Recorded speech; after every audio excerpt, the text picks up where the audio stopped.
au réseau de distribution des buralistes. Pourtant, depuis 3 ans, plus de 1100 points de vente spécialisés ont ouvert en France.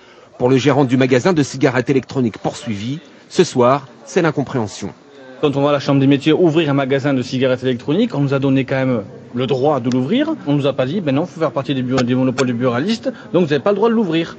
Cette décision de justice fera-t-elle jurisprudence? La plupart des fabricants de cigarettes électroniques la trouvent injuste. Ils n'ont pas de monopole sur la nicotine, ils ont le monopole sur du tabac. Le tabac, on n'en vend pas. On vend que de la nicotine, des produits de substance. Alors pourquoi ils n'ont pas fait ça sur les pages de Nicorette, sur les pages de nicotine? Aujourd'hui, près d'un Français sur 5 utilise régulièrement une cigarette électronique. Le marché de la cigarette classique, lui, recule, moins 9% au premier semestre 2013. Et il y aura un procès en appel, un appel qui est suspensif.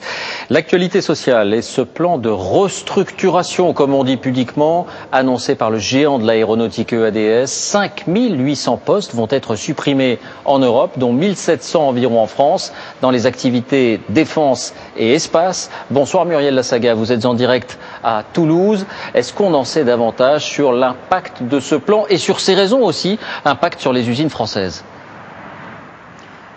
En fait, Thomas Sanders, le patron de ADS, prépare l'avenir. Il sait bien que les budgets de défense des États européens sont à la baisse. Il a même calculé que pour l'aviation militaire, les carnets de commandes devraient chuter d'ici à 2018 et passer de 48 à 31 milliards d'euros. Ceci est d'autant plus étonnant que l'aviation civile, elle, se porte à merveille. Airbus, cette année encore, a devancé Boeing. Mais Tom Enders veut restructurer pour ne pas plonger, dit-il, et recentrer les activités de défense et d'espace en une seule entité. Cela a un prix, vous le disiez, 5800 suppressions de postes annoncées en Europe, dont 1700 en France.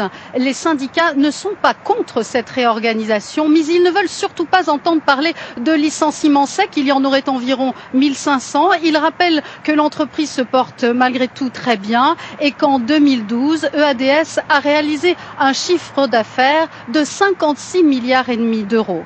Merci Muriel pour ces précisions. EADS, la maison mère d'Airbus, bien entendu. Et il n'y a pas que des mauvaises nouvelles pour l'économie.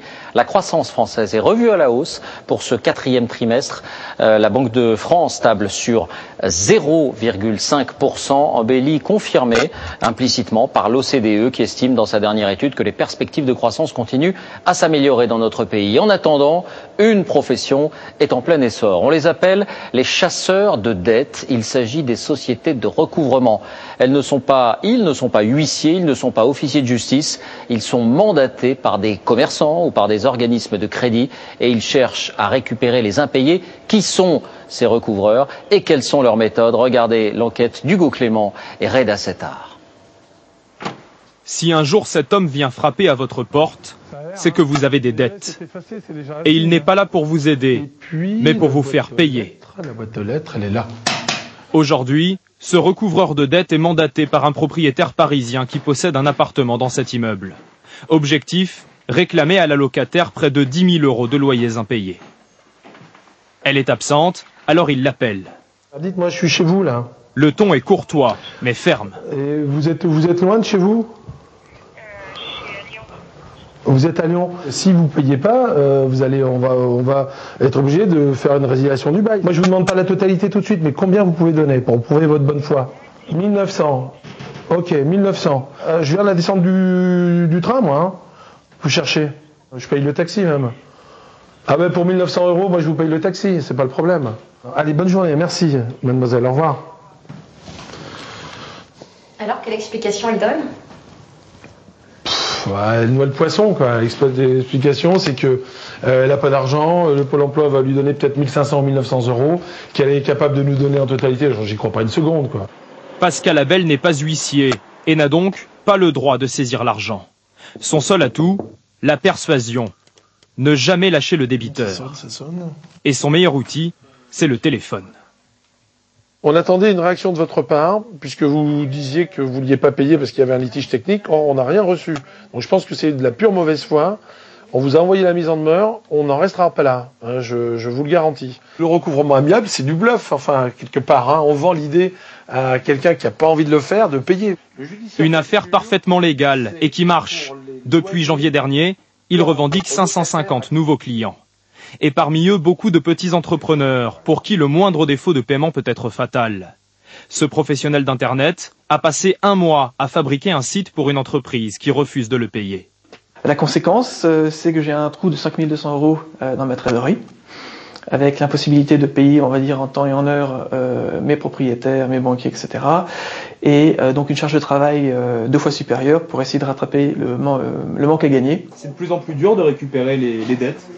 C'est de moins en moins facile. Oui, parce que on nous colle tout de suite. Ouais, c'est la crise, je peux pas payer parce qu'on m'a pas payé.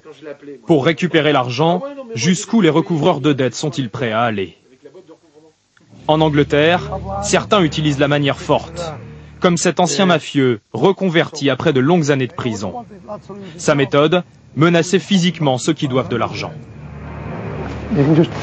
Dis à tes collègues que je suis un ami. T'as dit que tu réglerais, t'as dit que tu paierais, et tu ne l'as pas fait. Il faut qu'on trouve un accord aujourd'hui. Ce qui doit être payé doit être payé. Sinon je dégage.